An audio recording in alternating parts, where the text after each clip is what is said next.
তাহলে ইনকিলাব জিন্দাবাদ চলবে না। বেঈমান কোথাকার!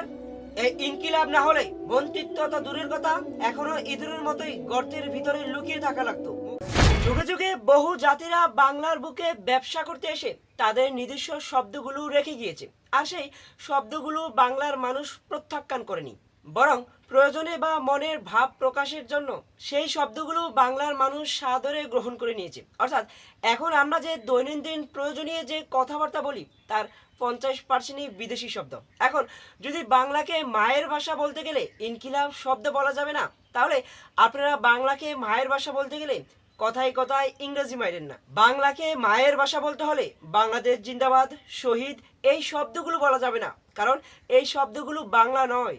বাংলাকে মায়ের ভাষা বলতে গেলে কাগজ, কলম, চেয়ার, আদালত, রিস্কা, এমনকি চশমা, যে চশমা ছাড়া আপনারা চোখে ঠাউরি করতে পারেন না, অর্থাৎ সব কিছুই ঘোলা ঘোলা দেখেন, সেই শব্দগুলো আর ব্যবহার করা যাবে না কারণ এই শব্দগুলো বাংলা শব্দ নয়, বিদেশি শব্দ। অর্থাৎ কলম আরবি, চশমা কাগজ ফার্সি শব্দ, রিস্কা জাপানি, চা চিনি চীনা শব্দ। অর্থাৎ বাংলাকে মায়ের ভাষা বলতে গেলে এই শব্দগুলো আর বলা যাবে না। দৈনন্দিন জীবনে আমরা প্রায় যে সব কথাবার্তাই বলি তার 50%ই বিদেশি শব্দ।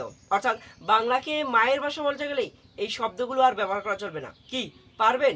মোটেও না। অর্থাৎ এই যে প্রতিহিংসা, ইনকিলাব শব্দটা একটি রাজনৈতিক শব্দ মনে করে প্রতিহিংসা করাটা এক ধরনের বোকামি। কেননা ইনকিলাব শব্দ যদি বাদে দিতে হয় তাহলে 50% কথাই বাদ দিতে হবে, যে কথাগুলো আমরা প্রয়োজনীয় সচরাচর সবসময় বলে থাকি, যেই কথাগুলো না বললেই নয়। ক্ষমতার দাপটে মুখে যা আসে তা আল্লাহর ওয়াস্তে বললেন না, ফলে আবার জুলাই এনে বাংলার মানুষকে আর ক্ষতিগ্রস্ত করেন না। বিগত সরকার থেকে শিক্ষা গ্রহণ করা উচিত, যা যা আসে তা বলে আরেকটা জুলাই ঘটায়েন না।